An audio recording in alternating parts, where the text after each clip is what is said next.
Geger, Pengadilan Negeri Jakarta Utara pagi tadi mendadak berbeda dari sebelumnya.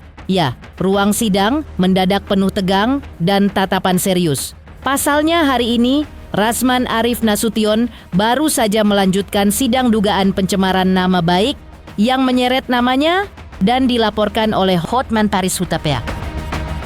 Lantas seperti apa jalannya sidang?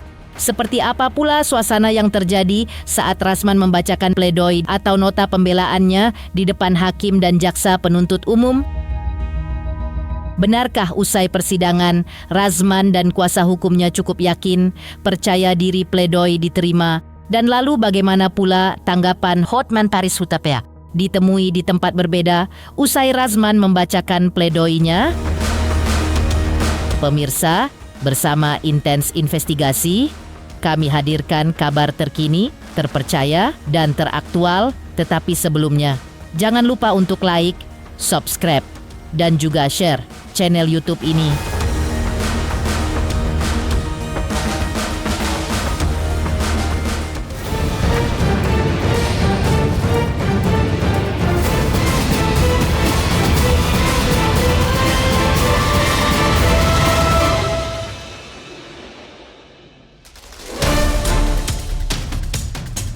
Ya, mengulas sedikit permasalahan yang menyeret nama Hotman Paris Hutapea dan Razman Arif Nasution. Kasus ini seperti diketahui, bermula dari konflik yang juga menyeret nama diduga salah satu asisten pribadi Hotman Paris Hutapea, yaitu Iklima Kim.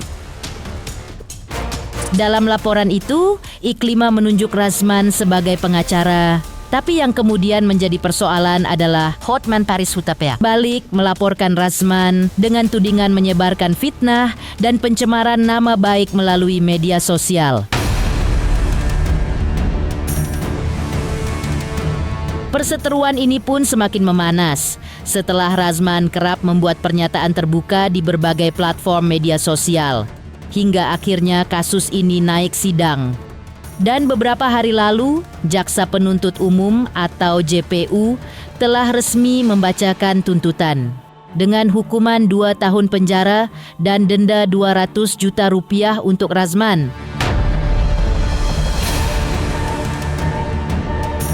Lantas seperti inilah suasana pembacaan pledoi dan gambaran seperti apa nota pembelaan yang dibacakan Razman atas jawab tuntutan Jaksa Penuntut Umum yang telah menudingnya telah melakukan pencemaran nama baik melalui media elektronik.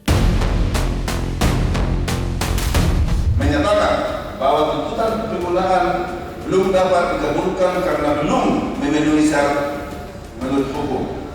Bahwa alasan perkara gugatan belum memenuhi waktu yang ditetapkan oleh undang-undang atau apa yang digugat masih bergantung pada syarat-syarat tertentu. Dan dilakukan sebagai sanggahan keberatan yang menghalangi dikabulkan gugatan bahwa karena gugatan telah dilakukan lampau waktu. Seperti gugatan telah lampau waktu, Ahmad Mujahidin, Pembahasan Hukum Acara Peradilan Agama mengemukakan tangkisan atau suatu pembelaan yang tidak secara langsung menyinggung isi surat tuduhan dan gugatan dalam perkara itu, tetapi hanya bertujuan agar pengadilan tidak menerima perkara yang diajukan penuntut umum. Namun demikian, perkara itu tetap dilanjutkan hingga adanya persidangan secara acara pledoi ini antara PT Indonesia Cemerlang berkedudukan di Jalan Veteran nomor 23 Bekasi, pembanding 1, semula 21. PU dan akibat hukumnya. Maka surat tuntutan atas dakwaan JPU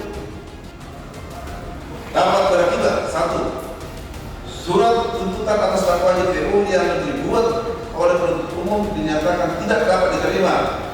Pasal 143 ayat 2 huruf A KUHP. Surat tuntutan atas surat dakwaan yang dibuat oleh penuntut umum dinyatakan batal demi hukum. Pasal 143 ayat 3 KUHP.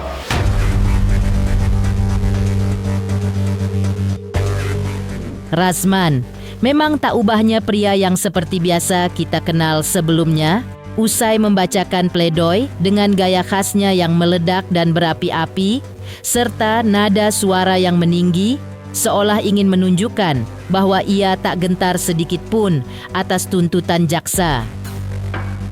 Namun di balik sikap kerasnya, kuasa hukum menyebut mereka telah mempersiapkan seluruh strategi secara matang. Pledoi pagi tadi disebut menjadi bentuk perlawanan terakhir dari Razman sebelum akhirnya dibacakan putusan oleh majelis hakim. Lantas inilah tanggapan Razman dan tim kuasanya dan kepercayaan diri mereka mengenai pledoi mereka yang akan diterima atau tidak oleh jaksa penuntut umum.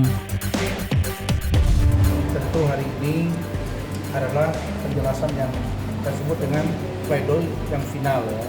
Meskipun nanti masih ada replik dari pihak JPU. Pertama saya sampaikan bahwa saya ingin tegas sebutkan bahwa isu yang dibangun Hotman selama ini adalah perseteruan Razman versus Hotman. Ini nggak benar. Yang benar ada seorang perempuan yang mengaku diduga dilecehkan oleh Hotman. Datang ke Razman. Kita fasilitasi bersama keluarga. Oke? Lalu kemudian kita preskon atas permintaan dia, ada buktinya semua. Nah, lalu kemudian ada sesuatu di belakang layar. Tiba-tiba si perempuan itu mencabut kuasa. Setelah cabut kuasa, dia cuak-cuak menyerang saya. Padahal ketika tanda tangan kuasa 25 April 2022 sampai 11 Juni tidak ada konflik. Nah, jadi ini adalah isu yang dibangun membranding bahwa Hotman dapat dibuktikan di persidangan ya Pak Riyad ya, sebagaimana yang saya sampaikan di pledoi tadi, bahwa sudah mengakui, Hotman sudah mengakui bahwa dia check-in bersama dengan Iklim Hakim.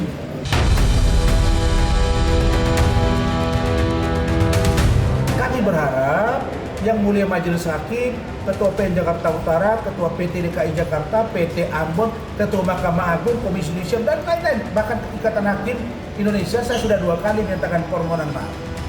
Tapi untuk perbuatan Hotman, nah ini nggak bisa dimaafkan. Apa yang dia lakukan ini nggak bisa dimaafkan. Apakah dengan kata-kata bahwa suka sama suka, lalu kemudian si perempuannya bilang tidak, kemudian ada sesuatu di belakang layar, lalu kemudian kita kuasa hukum. Kalau sampai kuasa hukum digugat ini presiden buruk untuk Indonesia. Terancam semua imunitas seorang lawyer di Indonesia. 3 poin inti tadi itu jelas sudah seharusnya lah majelis hakim tadi, apalagi tadi Klien Kando terang telah membacakan firman baik sesuai dengan yang ada tertulis di Al-Quran dikutip dan juga yang ada tertulis di Alkitab dikutip, dan itu adalah firman Tuhan dan firman Allah.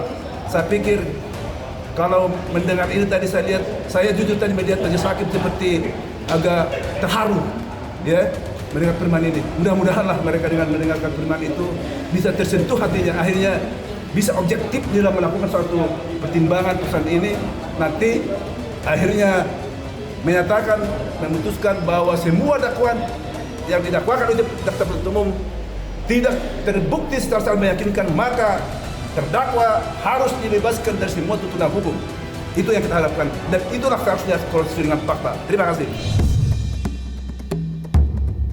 Sementara itu, mundur sedikit atau sebelumnya jalannya sidang pembacaan pledoinya tadi, Razman dan Hotman Paris Hutapea juga sempat angkat bicara soal kasus yang menyeret nama mereka tersebut.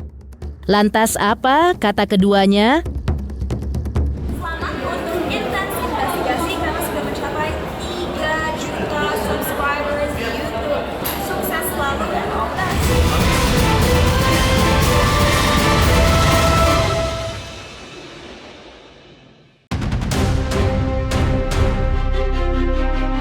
Mundur sedikit ke belakang atau sebelum jalannya sidang pledoi hari ini, sebelumnya juga Razman sempat menggelar jumpa awak media yang dalam pernyataannya menyebut Hotman Paris Hutapea telah menggiring opini publik.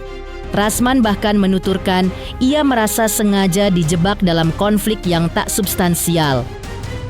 Pasal menurutnya seharusnya publik lebih fokus pada dugaan pelecehan seksual yang dilakukan Hotman Paris Hutapea terhadap Iklima Kim. Namun nyatanya isu itu justru tenggelam di tengah panasnya perseteruan pribadi. Rasman juga menyayangkan bahwa pemberitaan hanya menyoroti keributannya dengan Hotman Paris Hutapea. Padahal menurutnya itu hanya strategi pengalihan yang disengaja. Persidangan demi persidangan yang telah berlangsung sejak 12 Desember 2024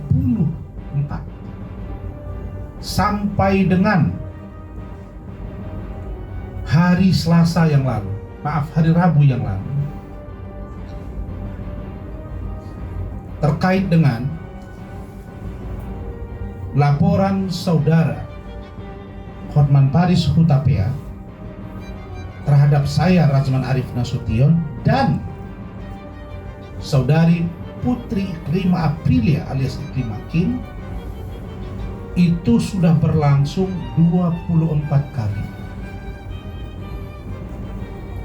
Dan hari Selasa depan, tepatnya 29 Juli 2025 pukul 8.30 WIB on time, itu akan dilakukan sidang yang ke-25 dengan agenda pembacaan pledoi atau pembelaan dari saya terhadap tuntutan jaksa penuntut umum. Saudara-saudara, saya ingin sampaikan bahwa selama ini rakyat, masyarakat, dan bahkan kami tim lawyer melihat bahwa ada upaya penggiringan opini yang dilakukan oleh saudara Hotman Paris Hutapea dengan memberi highlight atau caption dalam muatan opini publik yang dibangun oleh beliau dalam 7 bulan terakhir, seolah-olah yang dikedepankan adalah perseteruan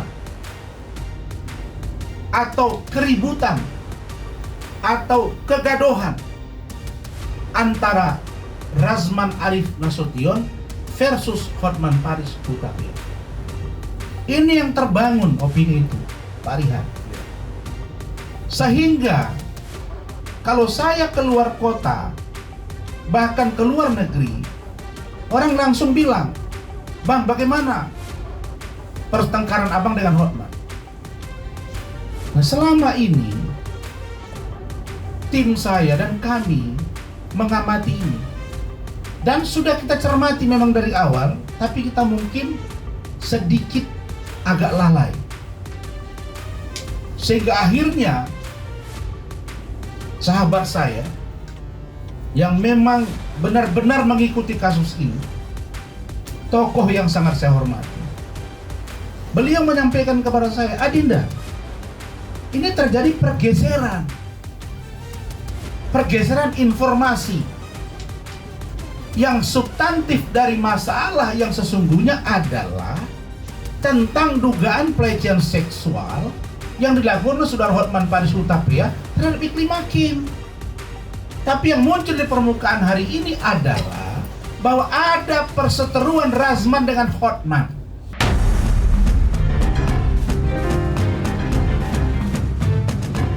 Di sisi lain, Hotman Paris Hutapea juga tidak tinggal diam. Ia juga akhirnya buka suara mengenai kasus yang tengah bergulir. Hotman Paris Hutapea membantah semua tuduhan Razman.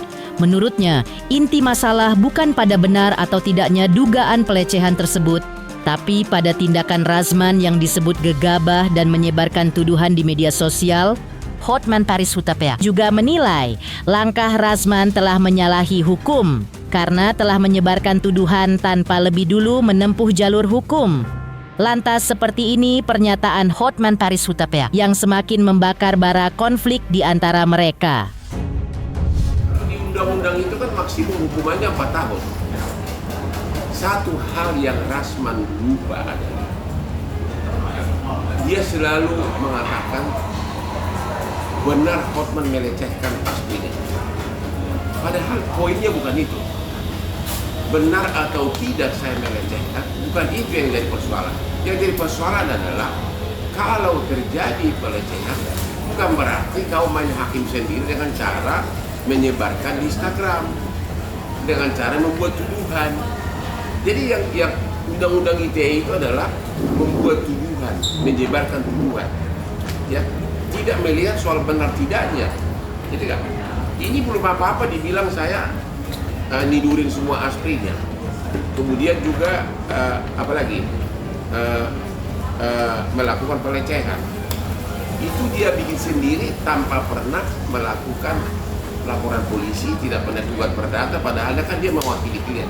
Jadi kesalahan dia itu adalah dia tidak melihat bahwa caranya yang salah.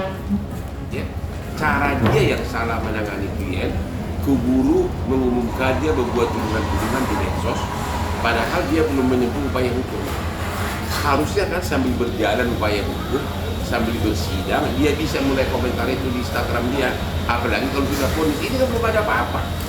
Itu salah dia, makanya saya bilang sama Rasman, makanya kamu cocoknya mengembala bebek di kampung gitu. Demikian pemirsa, kabar terkini, terpercaya dan teraktual yang kami hadirkan hari ini. Pemirsa Intens Investigasi, jangan lupa saksikan terus Intens Investigasi dan pastikan jangan lupa untuk like, subscribe dan juga share channel YouTube ini.